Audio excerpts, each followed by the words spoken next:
এই পাওয়ার পাওয়ার পাওয়ার জন্য পাওয়ার জন্য আমাদের মাঝখানে ও কীরকম করে দেখেছে এই চ্যালেঞ্জটাকে, ওর কিছু স্ট্র্যাটেজিস খুব ভালো ছেলে অনিক। Thank you sir.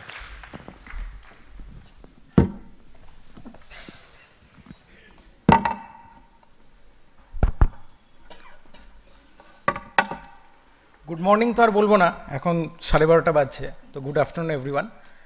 আর অসংখ্য ধন্যবাদ মানে সবাইকে যারা প্রেজেন্ট এখানে, কারণ তারা মানে সময় নিয়ে এসেছে, দেখছে বা শুনছে। আর তার সঙ্গে সপ্তর্ষি স্যারকে তো অনেক অনেক ধন্যবাদ। কথা যেটা বলি প্রিপারেশন নিয়ে, প্রিপারেশন এখানে সবাই এসছে, আমি মানে এটুকু আমি জানি যে সবাই প্রিপারেশন নিচ্ছে, WBCS হয়তো বা সিভিল সার্ভিস বিভিন্ন রকমের। যেটা সবচেয়ে ইম্পর্ট্যান্ট সেটা হচ্ছে স্যার যেটা বলছিলেন আত্মবিশ্বাস, ওইটা থাকতেই হবে, ওইটা ছাড়া কিন্তু সম্ভব নয়। এবার এই প্রিপারেশন ফেজটা যখন আমরা শুরু করি, প্রত্যেকেই কারোর না কারোর এক একটা আলাদা আলাদা ব্যাকগ্রাউন্ড থেকে এসছে। কেউ এসছে BSc করে, কেউ মাস্টার ডিগ্রি করেছে, কেউ ইঞ্জিনিয়ারিং পড়েছে, কেউ ডাক্তারি পড়েছে, সবার আলাদা আলাদা ফিল্ড।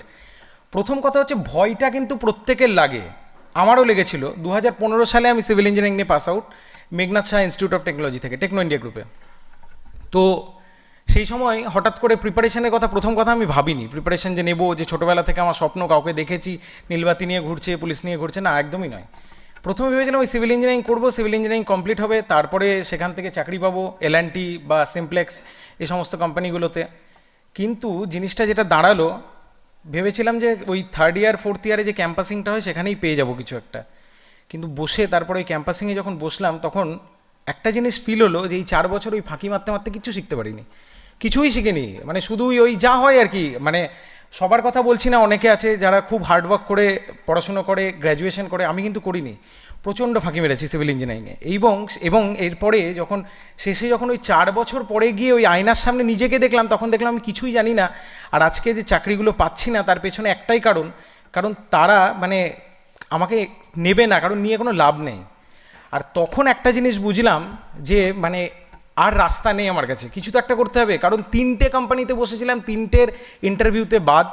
গেট পরীক্ষা দিতে গিয়েছিলাম, গেট পরীক্ষা দিয়ে ওই কোশ্চেন দেখে যা কোশ্চেন সলভ করলাম, তাতে মোটামুটি মানে ওই নিজের দিকে তাকাতে লজ্জা লাগার মতো ব্যাপার। আর তার সঙ্গে বাড়িতে জিজ্ঞেস করছে কেমন হলো গেট, কত অ্যান্সার করলি, কি বলবো, মানে ওই বানিয়ে একটা মোটামুটি যেখানে কাট অফটা যায় একটা শুনে নিলাম, তার আশেপাশে বললাম ওই হতেও পারে নাও হতে পারে, কিন্তু আমি জানি হবে না, কারণ অনেক নিচে গেছে আমার মার্কস, আমি জানি। তো সেখান থেকে দাঁড়িয়ে তারপরে যখন চ্যালেঞ্জটা এলো যে এবার তাহলে কী করবো, কিছু তো একটা করতে হবে। অলরেডি পাড়ার লোকজন, বাড়ির লোকজন, বা বাড়ির বলতে ফ্যামিলি, যারা এক্সটেন্ডেড ফ্যামিলি, নট মা বাবা, তারা কিন্তু প্রশ্নটা শুরু করে দিয়েছে। এবং পাড়ার যারা বন্ধু বান্ধব, আমার সঙ্গে যারা পড়তো, পাড়াতে যারা আমার সমবয়সী বা বিভিন্ন জায়গায় যাদের সঙ্গে আমার পরিচয় হয়েছে, তাদের সঙ্গে যখনই দেখা হয়, পুজোতে বেরিয়েছি ঘুরতে, 4-5 জন মিলে ঘুরছি, কোথাও না কোথাও বুঝতে পারছি কনফিডেন্সটা নিজের কম। তার কারণ ওরা কিন্তু প্রত্যেকে চাকরি করে, কেউ TCS-এ আছে, কেউ উইপ্রোতে আছে, কেউ ইনফোসিসে আছে, কেউ ব্যাঙ্গালোরে চাকরি করে, কেউ পুনে, চেন্নাই, বিভিন্ন জায়গায় আছে। আমি কিছু করি না, আমি শুধু বাড়িতে বসে থাকি। তো সেখান থেকে দাঁড়িয়ে তাহলে মানে এই সময় সবচেয়ে মুশকিলটা হয়, হয়তো খেতে গেছি কোথাও একটা রেস্টুরেন্টে দুর্গাপুজোর সময়, খাওয়া হয়ে গেছে, বিলটা পেমেন্ট করার সময় 4 জন বলছে তুই দিস না, তুই পরে দিস, তুই তো এখন চাকরি করছিস না, যেদিন চাকরি করবি সেদিন খাওয়াস। ভালো ভেবে বলেছে, ভালো বন্ধু ভেবে বলেছে, কিন্তু কোথাও না যেন ভেতরে একটু খারাপ লাগে। সেখান থেকে কামব্যাক করা বা সেখান থেকে ফিরে আসা, এটাই আমি বলতে চাইছি, সেটা হচ্ছে আত্মবিশ্বাস। আমি ভেবেছি, এখানে যারা বসে আছে প্রত্যেকে ওই একদিন ভেবেছিল যে হ্যাঁ আমি WBCS ক্লিয়ার করব, সিভিল সার্ভিস ক্লিয়ার করব, UPSC ক্লিয়ার করব। ওই ভাবনাটা যেন যতদিন না হচ্ছে ততদিন মনের মধ্যে থেকে যায়, গেঁথে ঢুকে যায়। আমি ভেবেছি মানে আমি করবই, আমার চাই মানে চাই, ব্যাস। এই কথাটা যদি প্রত্যেকের মনের মধ্যে থাকে, তাহলে যে কোনো পরীক্ষা ক্লিয়ার হয়ে যাবে, যে কোনো, মানে শুধু এই সব ক্ষেত্রে নয়। মানে আমি একটু অন্যভাবে, মানে এই পড়াশুনো WBCS-এর বাইরে গিয়ে যদি বলি, আমার হয়তো কাউকে ভালো লাগে, আমি রাস্তায় দেখেছি, কি আমি স্কুলে কলেজে পড়ার সময় দেখেছি, আমার ওকে ভালো লাগে, পার্টিকুলারলি একজনকে খুব ভালো লাগে। অ্যাপ্রোচটা হবে আমি চাই মানে আমি চাই, ওটা আমার, ব্যাস, আর কিছু বুঝি না আমি।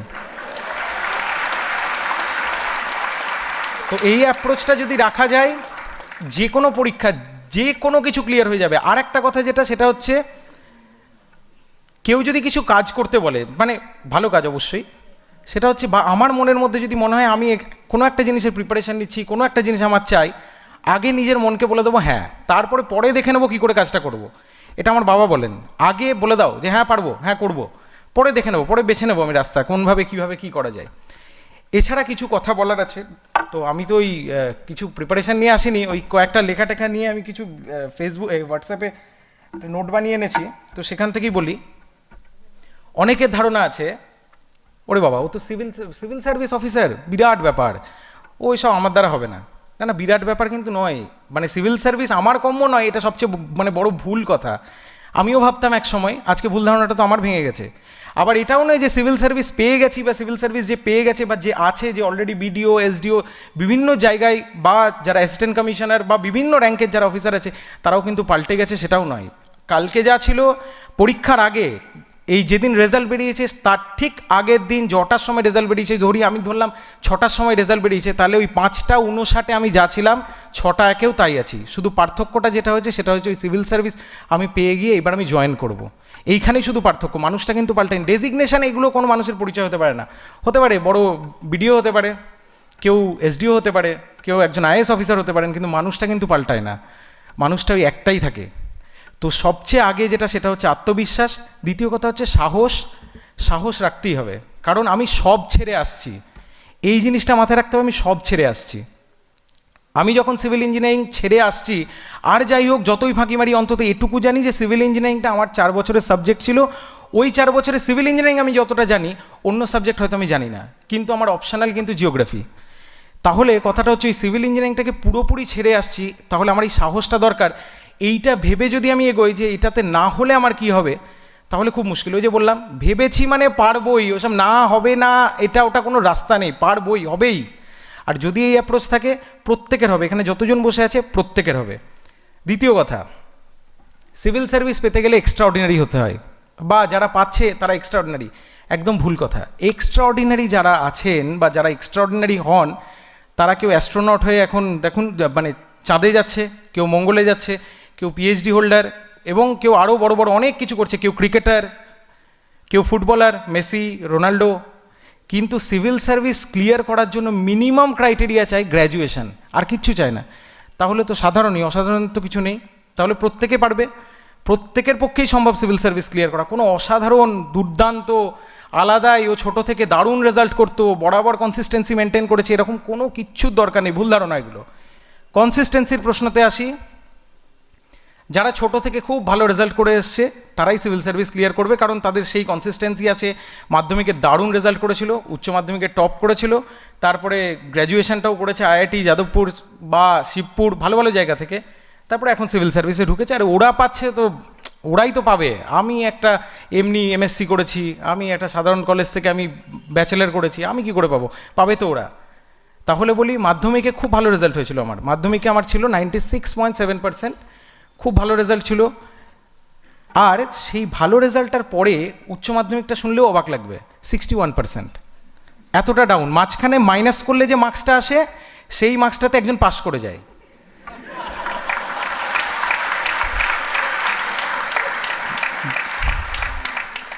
মাধ্যমিকে অঙ্ক ছিল, অঙ্কতে ওই অ্যাডিশনালও, তখন আমি 2008-এর মাধ্যমিক, অ্যাডিশনালও ছিল অঙ্ক। তো ওই অ্যাডিশনাল অঙ্ক খুব ভালো ছেলে, একটা কনসেপ্ট থাকে যে পড়াশোনায় ভালো হলে সে খুব ভালো ছেলে, পড়াশোনায় খারাপ হলে ওই বাজে ছেলের একটা তকমা লাগিয়ে দেওয়া হয়। যাই হোক, ভালো ছেলে যখন, তাহলে একটা ভালো সাবজেক্ট নিতে হবে, সেইভাবে ম্যাথস নেওয়া। যেটা নর্মাল ম্যাথামেটিক্স সেটাতে পেয়েছিলাম 100, অ্যাডিশনাল ম্যাথামেটিক্স সেটাতে পেয়েছিলাম 98, উচ্চ মাধ্যমিকে অঙ্কে 41, মাধ্যমিকে ফিজিক্সে 95, উচ্চ মাধ্যমিকে 57। তাহলে বোঝাই যাচ্ছে। সুতরাং ওই কনসিস্টেন্সির কোনো ওরকম নয় যে আমি রেজাল্টটা 12-এ খারাপ করে ফেলেছি, কি আমার ইঞ্জিনিয়ারিংয়ে খারাপ হয়ে গেছে বলে আমি আর পারবো না। ঘুরে দাঁড়ানো যায় যদি ইচ্ছেটা থাকে, যদি সাহসটা থাকে। আর ওই একটাই কথা বারবার বলবো, ভেবেছি মানে আমি করবোই, ওটা আমার চাই মানে ওটা আমার, ব্যাস, আর কিচ্ছু বুঝি না আমি, এই একটাই কথা। আচ্ছা, আর কিছু কথা বলার মধ্যে সেটা হচ্ছে পড়াশোনার কথাটা। অনেকেই জিজ্ঞেস করে যে কতক্ষণ পড়তে হবে, এই প্রশ্নটা অনেকের, কতক্ষণ পড়তে হবে। তাহলে এটা নিয়ে একটা ছোট্ট গল্প বলি। 12টা যখন ছিল, মানে 12-এ যখন পড়তাম, আমি বেঙ্গলে ছিলাম না, বেঙ্গলের বাইরে ছিলাম। তো যাই হোক, ওই আর কি বড় বড় প্রিপারেশান নেবো এসব ভেবে আইআইটি করবো, এটা ওটা কিছুই হলো না। তারপরে তো ওই টেকনো ইন্ডিয়া। যাই হোক, তো টুয়েলভে যখন পড়তাম তখন আমার বাড়ি থেকে ফোন যেত, বাবা মা ফোন করতেন। সকালবেলা ফোন গেল, কী করছিস? মানে টুয়েলভে কিন্তু পড়াশোনা করিনি, তার কারণ ওই 61%। সকালবেলা বাবা ফোন করেছেন, কী করছিস? আমি হয়তো ওই ঘুমাচ্ছি, ফোনটা তুলে এই পড়ছি। তারপরে 10টার সময় হয়তো আরেকবার মা ফোন করলো, হ্যাঁ বাবা ফোন করেছিল সকালে, তুই এখন কী করছিস? পড়ছি। দুপুরবেলা কী করছিস? এই তো পড়তে বসবো। সন্ধেবেলা পড়ছি। রাত্রিবেলা তখন 1টা বাজে, একদিন মা মানে ঘুমায়নি, একটু দেরিতে ঘুমাচ্ছে, তো হঠাৎ করে ফোন করলো, হ্যাঁ আজকে হঠাৎ মনে পড়লো এখন জেগে আছিস? আমি বললাম, হ্যাঁ জেগে আছি। কী করছিস? পড়ছি। তখন একটা কথা আমাকে বলেছিল যে দেখ, যদি এত পড়িস তাহলে বলবো পড়িস না, আর যদি এত মিথ্যে কথা বলিস তাহলে বলবো বলিস না।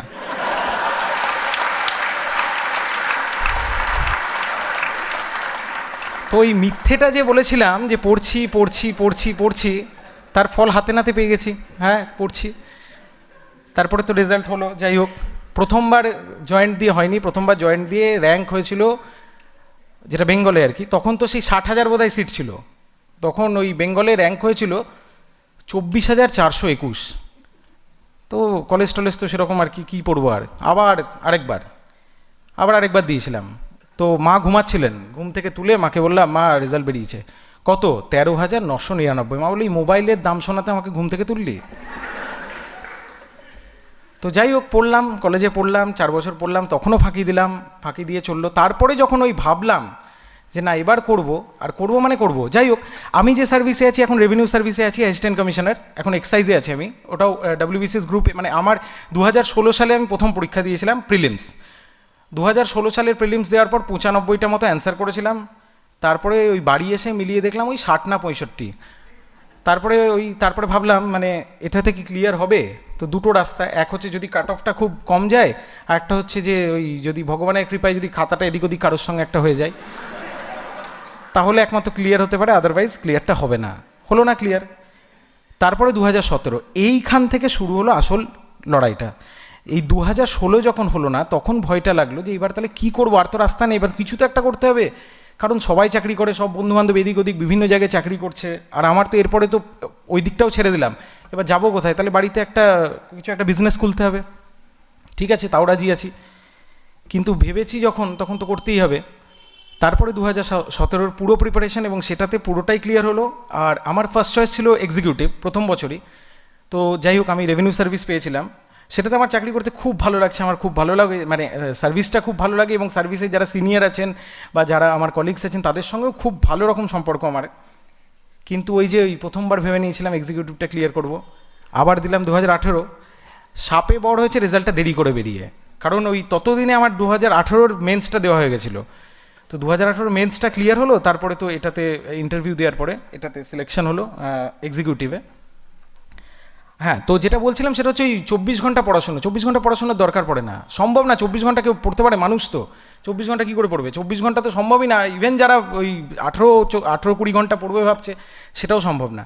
কিন্তু একটা কথা আছে এখানে, সেটা হচ্ছে আমি যদি দিনে 6 ঘন্টা পড়ি বা 7 ঘন্টা পড়ি, ওই 7 ঘন্টা আমার লাইফে আর কিছু নেই। ওই 7 ঘন্টা আমাকে সব ভুলে যেতে হবে, কিচ্ছু নেই, কোথাও কিচ্ছু নেই, নাথিং ইজ দেয়ার। ইভেন যদি রিলেশনশিপের কথাটা, কারণ এই বয়সে প্রত্যেকেরই একটা রিলেশনশিপ থাকেই, বা হতে চাইছে, বা আমার কারো ভালো লাগছে, অ্যাপ্রোচ করছি, হচ্ছে না। আমি অ্যাপ্রোচ করার আগে, আমার সিভিল সার্ভিস ক্লিয়ার হওয়ার আগে, চাকরি পাওয়ার আগে আরেকজন কেউ এলো, তার সঙ্গে হয়ে গেল, সব কিছু চলে গেল। এই সব চিন্তাগুলো মাথা থেকে সরিয়ে ফেলতে হবে। একজনকে ভালোবাসো, সিভিল সার্ভিস যদি টার্গেট হয়, সিভিল সার্ভিসকে ভালোবাসো, আর কাউকে ভালোবাসতে হবে না। আর কেউ নেই, আর মা বাবার সঙ্গে আছেন, পরিবার সঙ্গে আছে, আর কাউকে ভালোবাসতে হবে না। আর যারা দুঃখ পায় যে এতদিন ধরে রিলেশনশিপটা ছিল, আজকে আমি চাকরি পেলাম না, ওই বিয়ে ঠিক হয়ে গেছে, কালকে বিয়ে হয়ে চলেও গেল, সকালে আমি রাত্রিবেলা সারা রাত আমি আউট, যে চলে গেছে না ছেড়ে, ও ছেড়ে যখন গেছে তার মানে ও এমনিও ভালোবাসতো না। সুতরাং এইগুলো মাথা থেকে বের করে দাও। আবার হবে, আবার সব কিছু হবে, জীবনটা তো থেমে নেই, আবার হবে, আবার আসবে, সব কিছু হবে। আবার ওই সিভিল সার্ভিস নতুন টার্গেট বানিয়ে নাও, নতুন, যা এইবার এই টার্গেটটা রইলো, এইবার ক্লিয়ার করবো, তারপরে হবে, তাতেও না হলে আবার টার্গেট হবে, টার্গেট চেঞ্জ হতে থাকবে, কোনো অসুবিধা নেই। কিন্তু সিভিল সার্ভিসটা চাই, ভেবেছি যখন, সিভিল সার্ভিস বলে নয়, যেটা ভেবেছি সেটা আমার চাই, ব্যাস শেষ কথা। আর একটা কথা হলো, জীবন থেকে সব কিছু ত্যাগ করে ফেলতে হবে সিভিল সার্ভিস মানে ক্লিয়ার করতে গেলে। এটাও সবচেয়ে বড় ভুল কথা। সব কিছু করে করা যায়, সব কিছু করা যায়। আমার ফেসবুক প্রোফাইল আছে আমার, সেটাতে আমি জানি না কতজন আছে এখানে, কিছুজন তো নিশ্চয়ই আছে। তারা ফেসবুক প্রোফাইলটাকে একটু ভালো করে একদম পেছনের দিকে চলে যাবে, দেখবে আমি টিকটকও করেছি, আমার টিকটক ভিডিও আছে, হ্যাঁ, শাহরুখ খানের অভিনয় করেছি। ওই টিকটক না, অবশ্য তখন টিকটক ছিল না, তখন ডাব স্ম্যাশ ছিল, ডাব স্ম্যাশে অভিনয় করা আছে। আজকেই সকালবেলা কে একটা ওখানে হাহা দিল, আমি ওটাকে অনলিমি করে দিলাম লজ্জায়। আজকেই সকালবেলা আমি নোটিফিকেশান দেখাতে পারি ওটার। তো টিকটক করেছি, আমি ছবি আঁকতেও ভালোবাসি, একটু ছবিও এঁকেছি। ওই স্মিউল অ্যাপ আছে না একটা, স্মিউল গান টান করে, যেটাতে ওই মিউজিক বাজে আর আমি বেসুরো গলায় গান করি, সেটাও আপলোড করা আছে। সব কিছু করে করা যায়, কিচ্ছু ছাড়ার দরকার নেই। কিন্তু ওই একটাই কথা, ওই 6 ঘন্টা যদি আমি ওই 6 ঘন্টা পড়ি, ওই 6 ঘন্টা আর কারণ না, ওটা শুধু আমার, আর কেউ আমি কাউকে চিনি না আর ওই 6 ঘন্টা। আচ্ছা, আরেকটা এই সোশ্যাল মিডিয়া নিয়ে যে কথাটা যেটা বলার, সেটা হচ্ছে এই আজকাল এই হোয়াটসঅ্যাপ আর ফেসবুকে বিভিন্ন গ্রুপগুলো গজিয়ে উঠেছে নতুন নতুন, এবং সিভিল সার্ভিসের প্রিপারেশন দেওয়া এরকম। এবার কথাটা হচ্ছে সেটা হচ্ছে গ্রুপে ওই যে ওই অভিরূপদা বললো যেটা, সেটা হচ্ছে কিছু বেসলেস ওই এমসিকিউ পোস্ট করা। আচ্ছা, আমার একটা কথা বুঝি না, আমি সারাদিন ধরে এমসিকিউ, হঠাৎ করে একটা ভূগোলের কোশ্চেন পড়লো, সেখানে আমি একটা অ্যান্সার করে দিয়ে চলে এলাম। তার 5 মিনিটের মধ্যে আরেকজন ইতিহাস থেকে একটা প্রশ্ন করলো, তার 20 মিনিট পরে আরেকজন একটা সায়েন্স থেকে প্রশ্ন করলো। এইরকম হ্যাপাজার্ড, এটা প্রিপারেশন? এইভাবে হয় নাকি প্রিপারেশন? পড়বো তো ইতিহাস পড়বো, তো একটাই সাবজেক্ট, একটা চ্যাপ্টার পড়বো, সেই চ্যাপ্টারে সব কোশ্চেন সলভ করবো। আর ওই বেসলেস ওইখানে ওই রকম তর্ক করে, ওখানে একজন আমি কমেন্ট করেছি, তারপরে আরও 25 জন কমেন্ট করছে, তার প্রত্যেকটা নোটিফিকেশান আসছে, সেখানে কেউ আমাকে একটা কাউন্টার করেছে, তার সঙ্গে আমি তর্ক বিতর্ক লড়াই ঝগড়া লাগিয়ে দিলাম ওখানে। কি হবে এগুলো করে? এইভাবে প্রিপারেশন হয় নাকি? দরকার নেই এসবের। আর একটা যেটা সবচেয়ে ইম্পর্টেন্ট কথা, কিছু পাবলিক আছে ওই গ্রুপগুলোতে, আমি নিজের প্রিপারেশন ফেজে দেখেছি, বিশেষ করে মেয়েরা কোশ্চেন পোস্ট করলে নিমেষে অ্যান্সার। আমি পোস্ট করতাম, আমার পোস্টে সারাদিন পড়ে আছে, কোনো অ্যান্সার নেই, হয়তো চেনা জানা কেউ এসে দয়া দাক্ষিণ্য করে একটা অ্যান্সার দিয়ে গেছে, ভাই এ হবে। কিন্তু মেয়েরা যখন পোস্ট করছে, সেখানে 200টা কমেন্ট পড়ে গেছে এবং স্টিল কন্টিনিউইং। এইবার ব্যাপারটা হলো যে এর মধ্যে কিছুজন পার্টিকুলার আছেন যারা আবার যেচে হেল্প করতে আসেন। ওইখানে কমেন্টটা, ওইখানে ওই মেয়েদের পোস্টটাকে দেখে তাদের পার্সোনালি মেসেজ যে আমি তোমাকে কয়েকটা পিডিএফ পাঠাচ্ছি, আমি তোমাকে আমার ফোন নাম্বারটা দিচ্ছি, তোমার কিছু ডাউট হলে আমাকে জিজ্ঞেস করে নিতে পারো। এই জিনিসগুলোই শুরুতে পিডিএফ পাঠাচ্ছি, শুরুতে তোমাকে হেল্প করছি, শুরুতে তোমাকে 4টে বইয়ের সোর্স বলছি, তারপরে তোমাকে মোবাইলে তুমি আমাকে পাঠিও, তোমাকে আরও টেলিগ্রামের কয়েকটা ভালো ভালো জিনিস পাঠাবো, এইগুলো দিয়ে শুরু হয়। কিন্তু শেষটা কিন্তু বড় মারাত্মক। Hi, good morning, how are you single, oh you are looking so beautiful, এই হচ্ছে তার শেষ।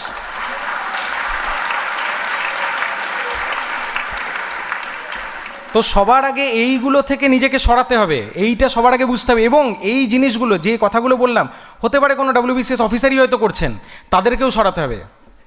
কারণ আজকে যে আমাকে হেল্প করতে আসছে, এমনও তো হতে পারে যে কালকে আমি ওর থেকে বড় অফিসার হয়ে যাব, তখন নিজেরই তো খারাপ লাগবে যে ওই হেল্পের নামে তো আমাকে ওই আর ইউ সিঙ্গেল এসব কথাগুলো বলেছিল। তাহলে মাথা থেকে এই যে বারবার আমি এই কথাটা বলছি, এই হোয়াটসঅ্যাপ ফেসবুকের গ্রুপে ঠিক আছে আমি অ্যাক্টিভ থাকলাম, কিছু ইম্পর্টেন্ট পিডিএফ কেউ পোস্ট করেছে আমি ডাউনলোড করে রাখলাম, পড়লাম, সব ঠিক আছে, কিন্তু এই আনুষাঙ্গিক যে ব্যাপারগুলো, সেইগুলো কিন্তু অনেকটা নিজেকে এগুলো থেকে সরিয়ে নিতে হবে। আর একটা কথা হচ্ছে, এমসিকিউ সলভ করলেই সব হয়ে যায়, ভুল কথা। এমসিকিউ হতে পারে প্যাটার্নটা এমসিকিউ হয়ে গেছে, কিন্তু কনসেপ্টটা ক্লিয়ার করা ভীষণ ইম্পর্ট্যান্ট। এবং সেটা লক্ষ্মীকান্ত হোক বা জীবন মুখার্জি হোক, যে কোনো বই থাক, এতবার পড়তে হবে বইটাকে যেন বইয়ের প্রত্যেকটা পেজ, এবং আমি যদি প্রশ্ন করি যে কেশবানন্দা ভারতী কেসটা কোথায় আছে, যেন বইয়ের ডান দিকের পেজে ওই ছকটা লেখা আছে, ওই ছকটার উপরেই একদম সেকেন্ড কলামের মাঝখানটায় আছে, দেখে নিও বাড়ি গিয়ে, এখানে এরকমই পাবে। আরেকটা কথা, সেটা হচ্ছে যে এই বই এতবার পড়তে হবে যেন ওটা পিকচারাইজ হয়ে যায় মাথার মধ্যে। পরীক্ষার সময় যখন কোশ্চেনটা আসবে, সেটা যেন আমি যেন চিনতে পারি, হ্যাঁ বইয়ের কত পাতায় সেটা সম্ভব নয় মনে করা, কিন্তু বইয়ের কোন পেজে, বাঁদিকের পেজে না ডান দিকের পেজে, এই ছবিটার ওপরে না আকবরের ছবির নিচে, এটা যেন আমার মনে থাকে। এতবার পড়তে হবে বইটাকে। সুতরাং কনসেপ্ট ক্লিয়ার করা ভীষণ ইম্পর্টেন্ট। শুধুমাত্র আর্টিকেল পড়ে চলে গেলাম, 108 নম্বর আর্টিকেল পড়লাম, 226 পড়লাম, আর্টিকেল নাম্বার 13 পড়লাম, এইভাবে হবে না। আর্টিকেল নাম্বার 13 কী, কেন, কিভাবে এলো, একটু সময় দিতে হবে ওগুলোতে, যেন কনসেপ্টটা ক্লিয়ার হয়। জুডিশিয়াল রিভিউ আর্টিকেল নাম্বার 13, তো জুডিশিয়াল রিভিউ কী, কেন, কি করে এলো এটা, সেই জিনিসটা জানতে হবে। তার সঙ্গে যেটা আরেকটা ইম্পর্টেন্ট, সেটা এই জুডিশিয়াল রিভিউ থেকেই যেমন বলছি, জুডিশিয়াল ওভাররিচ কী বা জুডিশিয়াল অ্যাক্টিভিজম কী, এই জিনিসগুলোও টুকটাক জানতে হবে। কিন্তু ওই ওপর আর্টিকেল পড়ে চলে গেলাম, কে আমাকে বলেছে যে তার নাকি কে চেনা, কে ক্লিয়ার করেছে শুধুমাত্র কত 5000 MCQ প্র্যাকটিস করে, এভাবে সম্ভব নয়। তো ভালো করে প্রিপারেশানটা এরকমই হবে যেন সমস্ত কিছু কনসেপ্টটা ক্লিয়ার করা ভীষণ ইম্পর্টেন্ট, যে কোনো সাবজেক্ট হোক। আচ্ছা, আর একটা কথা মনে পড়লো, সেটা হচ্ছে ওই বাংলা ইংরেজি নিয়ে। অনেকে জিজ্ঞেস করে বাংলা ইংরেজি কীভাবে পড়বো, বাংলাতে ইংরেজিতে মার্কস তুলতে গেলে কী করে মার্কস উঠবে। তো একটাই কথা বলি, বাংলা ইংরেজি এগুলো হচ্ছে লিটারেচার, লিটারেচারের সেন্স থাকাটা সবচেয়ে ইম্পর্টেন্ট। লিটারেচার কিন্তু ওই একটা বই পড়লাম, সেখান থেকে 4টে চিঠি মুখস্থ করে চলে গেলাম, দিয়ে ওখানে পরীক্ষা এলো, আমি মাননীয় মহাশয় লিখে দিয়ে চলে এলাম, এইভাবে হয় না চিঠি, বা এইভাবে বাংলা ইংরেজি প্রিপারেশন হয় না। এটা একটা সেন্স দরকার। সেন্সটা বিভিন্নভাবে গ্রো করা যায়, অনেক তো বই আছে। এবার এটা বলছি না যে আমি এখন বুদ্ধদেব গুহর এত বড় একটা উপন্যাস নিয়ে বসলাম, দিয়ে পরীক্ষার প্রিলিমসের আগে পুরো বইটা পড়ে ফেললাম, সেটা নয়। কিন্তু অনেক বই আছে, যেমন প্রতি মাসে বেরোয় দেশ পত্রিকা আছে, আনন্দমেলা আছে, শুকতারাও আছে। সেই সব বইগুলোর মধ্যে কমিক্সটা বাদ দিয়ে, কমিক্সের হেল্প হবে না কোনো, তো সেইগুলো থেকে গল্প পড়লাম। কিন্তু ওই গল্প পড়লে কি হয়, একটা ভেতরে সেন্স তৈরি হয়, একটা লিঙ্ক, যে একটা লাইনের সঙ্গে একটা লাইনের যে লিঙ্কেজটা, সেইটা খুব ভালোভাবে তৈরি হয়। এছাড়া মানে নিউজ পেপারের তো আর্টিকেলসগুলো আছেই। নিউজ পেপার পড়ার ক্ষেত্রে সবচেয়ে আগে ইম্পর্টেন্ট নিউজগুলোকে বাঁচতে হবে। সব কিছু পড়ে ফেললাম, সমস্ত কিছু, খুন, জখম, মার্ডার, রেপ, তারপরে কে কঙ্কালের সঙ্গে সহবাস করেছে কোথায়, এই সব খবর সবার আগে বাদ। পড়তে হবে কোনটা, পলিটিক্সের খবরও পড়বো না, কোথায় কি, কোথায় মারদাঙ্গা হয়েছে, কী হয়েছে, কে কাকে মেরেছে, কে কার মাথা ফাটিয়ে দিয়েছে, তারপরে পুলিশ এলো কি না এলো, কী হবে এগুলো পড়ে।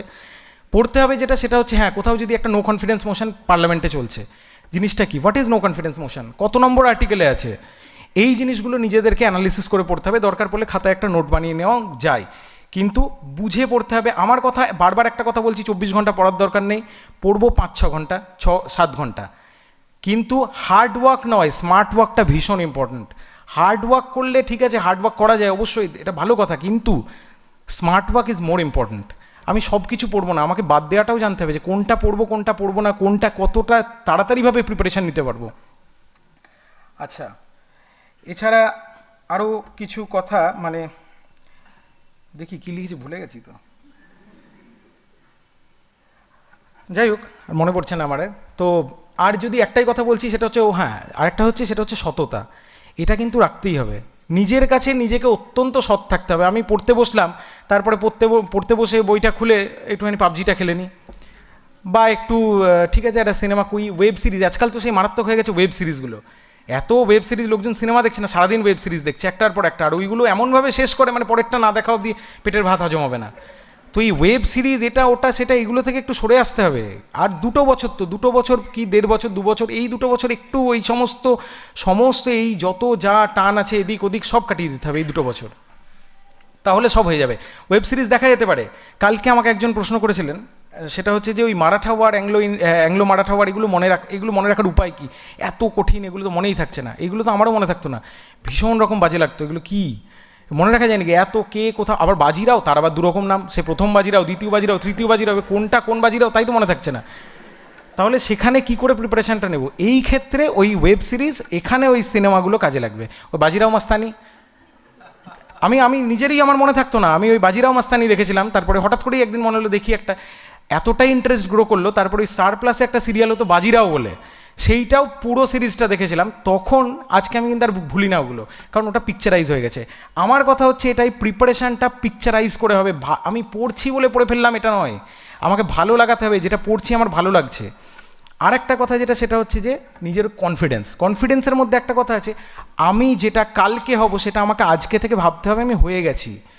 লজ্জা পাওয়ার কিছু নেই, অনেকে বলতে লজ্জা পায়, হয়তো পাড়াতে কেউ জিজ্ঞেস করেছে যে আমি কি করবো, কিরে কিসের প্রিপারেশান নিচ্ছিস, কী করছিস, ওই নিচ্ছি দেখি সরকারি চাকরিগুলো প্রিপারেশান, বলতে লজ্জা পাচ্ছি যে আমি WBCS প্রিপারেশান, যদি না হয় তাহলে তখন যদি প্যাক দেয় পরে এসে, আরে ঠিক আছে লজ্জার কী আছে, আমি যখন ওই বুক ফুলিয়ে সাহস করে বলে দেবো না আমি WBCS প্রিপারেশান নিচ্ছি, আমি নিজের তাগিদে নিজে দৌড়াবো, আমাকে ওটা ক্লিয়ার করতে হবে, কারণ আমি বলে দিয়েছি ওকে।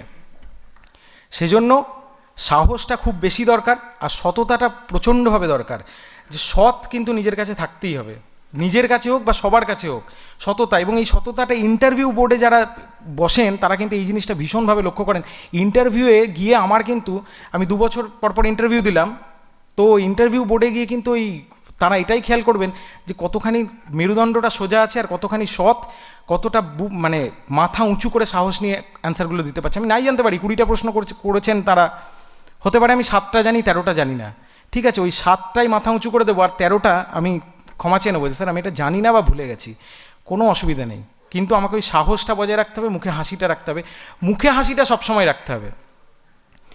আর এর সঙ্গে এটাই যে সবাইকে বেস্ট উইশেস। এখানে যারা বসে আছে তারা প্রত্যেকে পারবে ক্লিয়ার করতে। আমি যদি পেরেছি ওই 41 নিয়ে অঙ্কে, তাহলে বাকিরা কেন পারবে না? প্রত্যেকে পারবে, ঠিক আছে। অল দ্য বেস্ট, খুব ভালো করে প্রিপারেশনটা নাও প্রত্যেকে, আর হবেই, ক্লিয়ার হবেই, আজকে নাও কালকে হবে, ক্লিয়ার হবেই। তো সবাইকে অল দ্য বেস্ট জানাই, হ্যাঁ, আর প্রিপারেশন নাও, আর একদিন নিশ্চয়ই দেখতে পাবো ওইখানে। কিছুদিন আগে হয়তো আমিও ওখানে বসতাম, আজকে এখানে আসার সৌভাগ্য পেয়েছি, আমিও কিছুদিন পরে আবার হয়তো দেখতে পাবো ওইখান থেকেই কেউ এসে এখানে কিছু বলছে। তো সেই দিনটার অপেক্ষায় রইলাম। সবাই খুব ভালো থাকো, ভালোভাবে প্রিপারেশান নাও। আর ওই একটাই কথা, ভেবেছি যখন ভেবে ফেলেছি করব, করেই ছাড়বো, কেউ আটকাতে পারবে না, কারোর ক্ষমতা নেই, কে আটকাবে আমাকে? ভগবানও আটকাতে পারবে না। যদি এই মানসিকতা থাকে, প্রত্যেকে যতজন বসে আছে তাদেরও ক্লিয়ার হবে, যাদের বয়স পার হয়ে গেছে তারাও বসুন, ক্লিয়ার হয়ে যাবে। Thank you.